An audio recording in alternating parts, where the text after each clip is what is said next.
Bonjour Benjamin Griveaux. Bonjour Caroline. Un site à la mémoire d'Ilan Halimi profané, des portraits de Simone Veil tagués avec une croix gammée. L'inscription Juden qu'on voit ressortir des heures sombres de l'histoire sur la vitrine d'un magasin Bagelstein.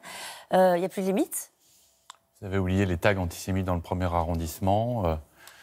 Sur la façade du journal Le Monde, Macron associé à Rothschild. Et ça, c'est seulement ces quelques derniers jours que tout cela s'est produit à Paris et autour de Paris. On a une augmentation et on a une explosion des actes antisémites. C'est 74% d'augmentation par rapport à l'année dernière. C'est évidemment insupportable. Ça rappelle évidemment des moments de l'histoire de France qu'on aimerait voir oubliés. Et nous n'oublions pas. Vous faites un lien avec le mouvement des Gilets jaunes?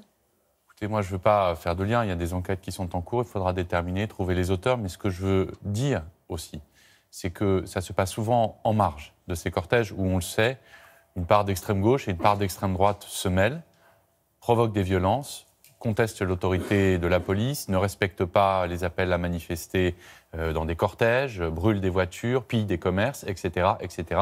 Et que c'est souvent en marge de ces cortèges qu'on retrouve ces inscriptions antisémites et absolument inacceptables. Ce mouvement sert de grand défouloir?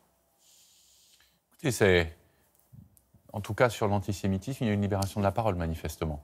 Et cela, il faut le combattre. Ça se combat, comment? Évidemment. C'est la question. Il y a une réponse pénale, judiciaire, et le Premier ministre avait fait des annonces au printemps dernier sur la poursuite, y compris sur les réseaux sociaux, parce que bien souvent, l'anonymat de comptes sur Twitter ou sur Facebook est aussi la manière de déverser de la haine antisémite au quotidien à l'endroit de personnalités publiques, de personnalités politiques, de gens du monde du spectacle, Il faudra en finir etc. avec l'anonymat sur les réseaux sociaux, justement?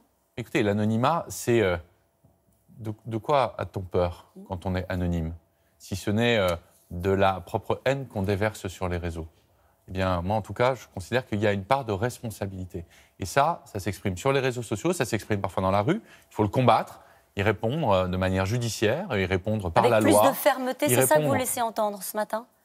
Pas plus de fermeté, mais il faut y répondre de manière absolument peu ambiguë. Et il y a parfois des dénonciations qui ont tardé, y compris au sein de la classe politique française. Vous pensez à quoi sur ces précisément? Sujets-là? Il y a des dénonciations qui ont tardé sur les questions de l'antisémitisme, sur les questions de l'antiracisme, sur la question de la xénophobie. Nous avons été quelques-uns à dire au début de certaines manifestations où on voyait des débordements, où on voyait des slogans malheureusement fleurir. On est chez nous, dont on sait exactement l'identité politique. Ça vient de l'extrême droite française. C'est le mot d'ordre du groupement identitaire. Bon. Cela, donc, qu'est-ce que vous attendez de la classe ça n'est politique? pas très grave. Cela, c'est pas. Il faut regarder en face. Ça ne veut pas dire, et je le redis à nouveau, qu'il faut faire l'amalgame entre ceux qui ont enfilé un gilet jaune et qui manifestent parce qu'ils n'arrivent pas à joindre les deux bouts, que le 15 du mois, ils sont dans le rouge à la banque. Il n'y a pas de problème.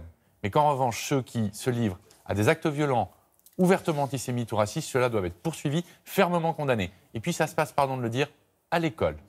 Et ça commence dès le plus jeune âge. Et c'est tout le travail qu'a engagé Jean-Michel Blanquer, notamment sur bien ce travail de mémoire, de sensibilisation et d'écoute auprès, y compris des plus jeunes enfants. Vous dites qu'il faut condamner, donc il faut être clair. Vous visez une partie de la classe politique en disant qu'il n'y a eu pas suffisamment de condamnations sur les débordements, notamment de ce mouvement. Vous pensez à qui, Benjamin Griveaux? L'extrême droite et l'extrême gauche française qui ont eu en permanence des difficultés à dire qu'ils condamnaient les violences sans aucune ambiguïté. Vous savez, il y a une forme de romantisme révolutionnaire chez certains qui est absolument insupportable parce que pour les gens, c'est des violences physiques sur la police, c'est des violences dans les rues des grandes villes. Et vous le savez, les commerçants et notamment les habitants de certaines grandes métropoles se plaignent parce qu'ils ont perdu beaucoup de chiffre d'affaires. Il y a des gens qui ont dû licencier suite à ça. Mais moi, j'attends de la classe politique qu'elle soit exemplaire dans ses condamnations. Est-ce que vous l'avez trouvé exemplaire sur la condamnation de l'incendie du domicile de Richard Ferrand? Oui.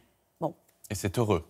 Écoutez, le président de l'Assemblée nationale, c'est un des hauts personnages de l'État. Et oui, la condamnation a été unanime et je m'en félicite. Vous avez parlé des violences. Ce week-end a encore été marqué par les violences dans certaines grandes villes de France.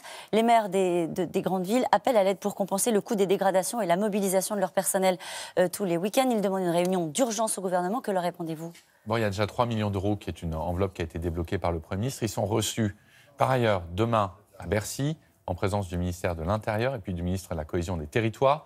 Donc vous le voyez, l'État mobilise des moyens. 3 millions d'euros, juste pour information, pour les gens qui nous regardent. Le maire de Toulouse évoque, lui, 5,6 millions d'euros pour sa ville seulement. C'est une première enveloppe qui a été débloquée et maintenant, on veut aussi voir les commerçants. Par ailleurs, les moyens de l'État, c'est aussi permettre, par exemple, aux commerçants d'avoir des décalages de trésorerie, d'avoir des facilités au regard de l'administration fiscale, de l'administration sociale. Ils ont rendez-vous demain matin à Bercy et on va trouver des solutions. L'objectif n'est pas d'avoir la double peine pour les commerçants qui ont eu à subir ces violences, le fait de devoir fermer leur boutique, d'abandonner une grande partie de leur chiffre d'affaires, parce qu'on sait qu'au moment de Noël et puis au moment des soldes en janvier, si vous faites le total, c'est souvent 25, 30, 40% parfois du chiffre d'affaires de l'année qui se fait sur quelques semaines. Donc il n'est pas question évidemment qu'on ne les accompagne pas et des solutions seront trouvées ville par ville. Après l'acte 13, l'acte 14, l'acte 15, l'acte 16, chaque samedi, des violences avec le sentiment qu'il n'y a pas de raison pour que ça s'arrête. La réponse politique suffira-t-elle à calmer les personnes qu'on retrouve dans les rues chaque samedi? D'abord, il y a aussi des milliers de Français, des dizaines de milliers de Français qui se rendent dans les réunions publiques autour du grand débat. Et moi, je regarde cela. Il y a près de 850 000 contributions qui ont été faites sur la plateforme numérique. Il y a déjà des milliers de réunions qui se sont tenues. Moi, je dis merci aux Français, qu'ils aient un gilet jaune ou pas, qui se rendent dans ces réunions de manière pacifique. Et je préfère regarder cela que l'acte 14. Ce que je comprends de ces actes, c'est qu'il y a des manifestations qui sont déclarées. Quand elles sont déclarées, ça se passe bien, mais qu'il y a certains qui appellent à ne plus déclarer des manifestations. Et donc, ils sont dans une stratégie de violence et insurrectionnelle. Alors, selon Mediapart, Alexandre Benalla aurait joué le rôle d'intermédiaire dans un contrat sécuritaire avec un proche de Vladimir Poutine, alors qu'il était encore en poste aux côtés du chef de l'État. C'est toujours pas une affaire d'État. Et d'abord, c'est une enquête judiciaire qui a été ouverte et vous comprendrez que moi, je suis attaché aux principes de la République et étant membre du gouvernement, il ne m'appartient pas de commenter une affaire judiciaire qui a été ouverte. Ce que je constate, c'est que beaucoup expliquent que dans un complot généralisé, dans une conspiration ourdie de longue date, il serait protégé. Il n'est en rien protégé. Il est injusticiable comme les autres. Preuve en est les différentes enquêtes qui ont été ouvertes, parlementaires, administratives, judiciaires, sur différents fronts.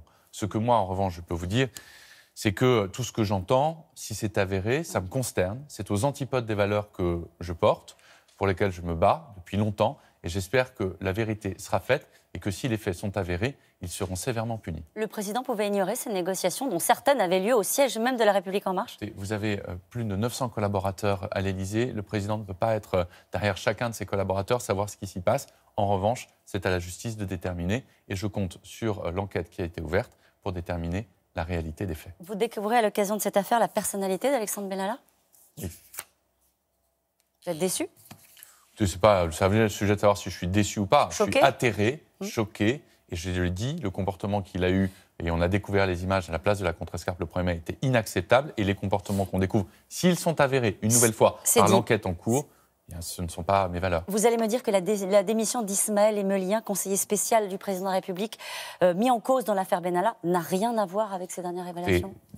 Le départ d'Ismaël Emelien est lié à l'écriture d'un ouvrage qu'il a écrit, qu'il a coécrit d'ailleurs avec David Amiel, sur le progressisme. Ismaël, vous savez, je le connais depuis longtemps, c'est quelqu'un qui a été engagé sur le front des idées et il veut mener le combat désormais à l'extérieur, d'une autre manière. C'est un combat important, on vient d'en dire un mot. Le progressisme, c'est la lutte contre l'obscurantisme, contre l'antisémitisme aussi, et pour nos libertés. Ce combat-là, il pourra le mener en dehors de l'Élysée. Je ne sais pas, moi, de le retenir. Il a fait ses choix et c'est un choix très personnel. Merci beaucoup, Benjamin Griveaux. C'est à vous, Laurent.